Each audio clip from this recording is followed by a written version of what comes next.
আসসালামু আলাইকুম। বাংলা সংবাদে সবাইকে স্বাগত জানাচ্ছি। আমি চিন্তিয়া হক। শুরুতেই সংবাদ শিরোনাম। এবারের নির্বাচন হবে ফ্যাসিবাদের পুনর্বাসন রোধের, বলছেন মামুনুল হক।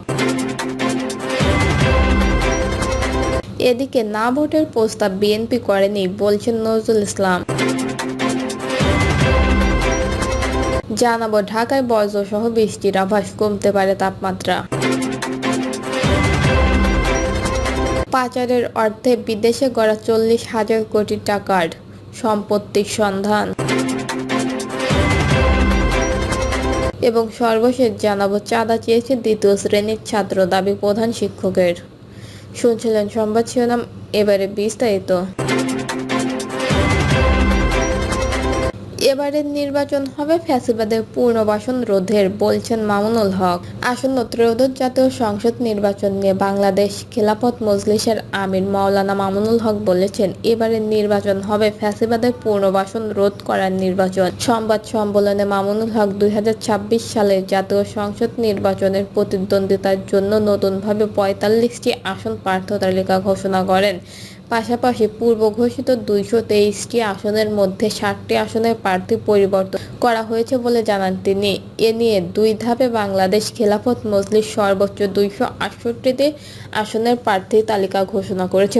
মামুনুল হক বলেন, রক্তচাপ জুলাই অভ্যুত্থানের পর সবার আশা ছিল দীর্ঘদিন ধরে বাংলাদেশে চলে আসা দুর্বৃত্তায়নের রাজনীতির পরিবর্তন করা। জাতীয় ঐকমত্য কমিশনে অনেক বিষয় ঐকমত্য গঠিত হলেও সংসদ কিভাবে গঠিত হবে এ নিয়ে এখনো ঐকমত্য হয়নি। সংসদ দ্বিকক্ষের হবে, এটাতে ঐকমত্য হয়েছে। তবে উচ্চকক্ষে পিআর পদ্ধতির বিষয়ে কমিশনের সিদ্ধান্তে বৃহত্তম রাজনৈতিক দল বিএনপি নোট অব ডিসেন্ট দিয়েছে। আমরা আশা করি দ্রুত এ বিষয়ে সমাধান হবে এবং নির্বাচনের উপযোগী পরিবেশ তৈরি হবে। তিনি বলেন, পিআর ছাড়া যদি উচ্চকক্ষ গঠিত হয় তবে এটি মূলত একটি বেকার পুনর্বাসন উচ্চকক্ষ হয়ে দাঁড়াবে। আমরা এই ধরনের বেকার পুনর্বাসনের জন্য কোনো কক্ষ চাই না। আমরা চাই একটি কার্যকর, সত্যিকার অর্থে সব রাজনৈতিক দলের অংশগ্রহণমূলক উচ্চকক্ষ। মামুনুল হক বলেন, আমরা আশাবাদী আগামী নির্বাচন গণঅভ্যুত্থানের সব অংশীদার রাজনৈতিক দলের ঐকমত্যে অনুষ্ঠিত হবে। এবারের নির্বাচন হবে ফ্যাসিবাদের পুনর্বাসন রোধ করার নির্বাচন। আমরা লক্ষ্য করছি, ফ্যাসিবাদ দীর্ঘদিনের সহযোগী জাতীয় পার্টি নতুনভাবে মাঠে নামার চেষ্টা করছে। জাতীয় পার্টির মাধ্যমে ফ্যাসিবাদের পুনর্বাসনের আশঙ্কা রয়েছে। তাই আমরা সব ফ্যাসিবাদ বিরোধী রাজনৈতিক পক্ষকে আহ্বান জানাই, ঐক্যবদ্ধভাবে নির্বাচনের চ্যালেঞ্জ মোকাবেলায় সবাই সচেষ্ট হন। না ভোটের বিধান বিএনপি করেনি, বলছেন নজরুল ইসলাম। না ভোটের প্রস্তাব বিএনপি করেনি বলে জানিয়েছেন বিএনপি স্থায়ী কমিটির সদস্য নজরুল ইসলাম খান। প্রধান নির্বাচন কমিশনার এএমএম নাসির উদ্দিনের সঙ্গে বৈঠক করে বিএনপির একটি প্রতিনিধি দল। বৈঠক শেষে রোববার বিকাল 5টার দিকে রাজধানীর আগারগাঁওয়ে নির্বাচন ভবনে সাংবাদিকদের এক প্রশ্নের জবাবে তিনি এই কথা বলেন। 11ই আগস্ট নির্বাচন কমিশনার আব্দুল ফজল মোহাম্মদ সানাউল্লাহ বলেছেন, ত্রয়োদশ জাতীয় সংসদ নির্বাচনে ফিরিয়ে আনা হয়েছে না ভোটের বিধান। নির্বাচনের ফলাফল বাতিল করার ক্ষমতা পুনর্বহাল করেছে ইসি। জাতীয় নির্বাচনে আইনশৃঙ্খলা রক্ষায় নিয়োজিত হতে পারে নৌ, সেনা ও কোস্টগার্ড। ইসি অবস্থা বুঝে নির্বাচনের ফলাফল স্থগিত করতে পারে, যা আগে ছিল না। এছাড়াও সমভোট হলে লটারি প্রথা বিলোপ করে পূর্ণভোট হবে। না ভোট প্রসঙ্গে নজরুল ইসলাম খান বলেন, না ভোটের প্রস্তাব বিএনপি করেনি, কিছু বিশিষ্ট ব্যক্তিদের পরামর্শ করা হয়েছে। আরপিওতে আসলে নির্বাচন কমিশন জানায়, তখন বিবেচনা করা হবে। বৈঠক প্রসঙ্গে নজরুল ইসলাম খান বলেন, আমরা মূলত নির্বাচন কমিশনে এসেছি আসন্ন ত্রয়োদশ জাতীয় সংসদ নির্বাচনের প্রস্তুতি জানতে। সংসদীয় আসনের সীমানা নির্ধারণের বিষয়ে বিএনপি স্থায়ী কমিটির এই সদস্য বলেন, সংসদীয় আসনের সীমানা পুনর্নির্ধারণ নিয়ে ইসি কাজ করছে। এটা কিসের ভিত্তিতে করা হবে তা জানতে এসেছিলাম। নজরুল ইসলাম খান বলেন, প্রবাসী ভোটারদের বিষয়ে সিইসি আমাদের বলেছে, যাদের এনআইডি আছে, যাদের ই পাসপোর্ট আছে, তাদের সবাইকে ভোটের আওতায় আনতে পারবে। বিএনপি দাবি করেছে, নরমাল পাসপোর্ট যাদের আছে তাদেরকেও যাতে ভোটারদের আওতায় আনা হয়। আসন ভাগাভাগির বিষয়ে তিনি বলেন, আসন ভাগাভাগি নিয়ে এখনো আমাদের দলের ভেতরে আলোচনা হয়নি। আসন নিয়ে আলোচনা হবে তফসিল ঘোষণার পরে। ঢাকায় বজ্রসহ বৃষ্টির আভাস, কমতে পারে তাপমাত্রা। রাজধানী ঢাকা ও আশেপাশের এলাকায় হালকা থেকে মাঝারি ধরনের বৃষ্টি ও বজ্রসহ বৃষ্টির আভাস দিয়েছে আবহাওয়া অধিদপ্তর। একই সঙ্গে দিনের তাপমাত্রাও কমতে পারে। এতে বলা হয়, রাজধানী ঢাকা ও আশেপাশের আকাশ অস্থায়ীভাবে আংশিক মেঘলা থাকতে পারে। একই সঙ্গে হালকা থেকে মাঝারি ধরনের বৃষ্টি ও বজ্রসহ বৃষ্টির সম্ভাবনা রয়েছে। এই সময় দক্ষিণ ও দক্ষিণ পূর্ব দিক থেকে ঘন্টায় 10 থেকে 15 কিলোমিটার বেগে বাতাস প্রভাবিত হতে পারে।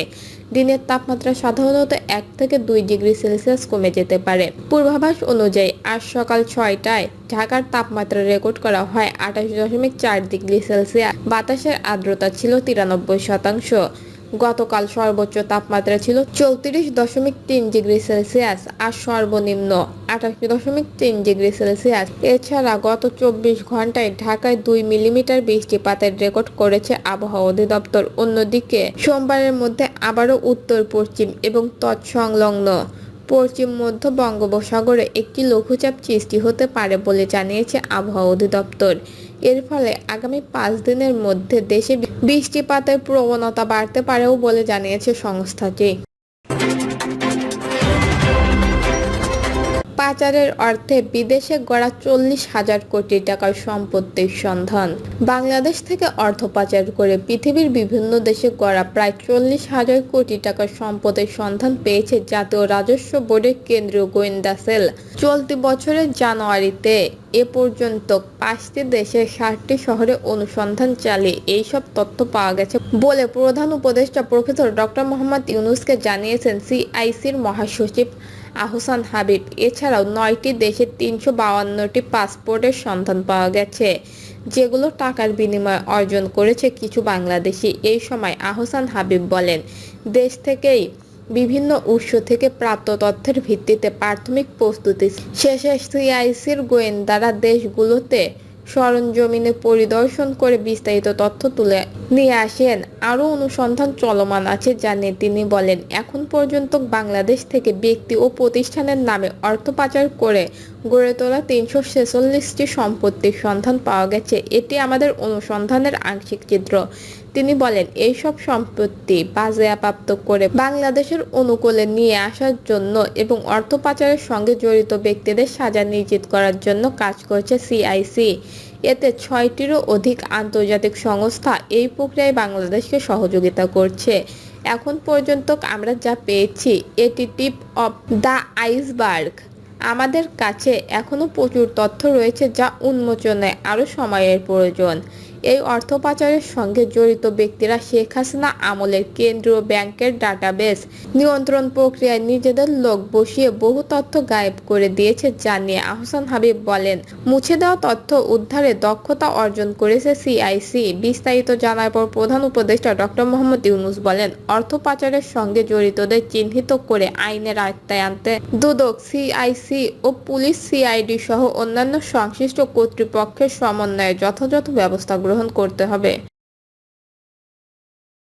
দর্শক, এই ছিল এখনকার সর্বশেষ নিউজটি ভালো লাগলে একটি লাইক দিন, কমেন্টে আপনার মতামত জানান এবং আমাদের পাশে থাকার জন্য বেল বাটনটি অন করে রাখুন। ধন্যবাদ।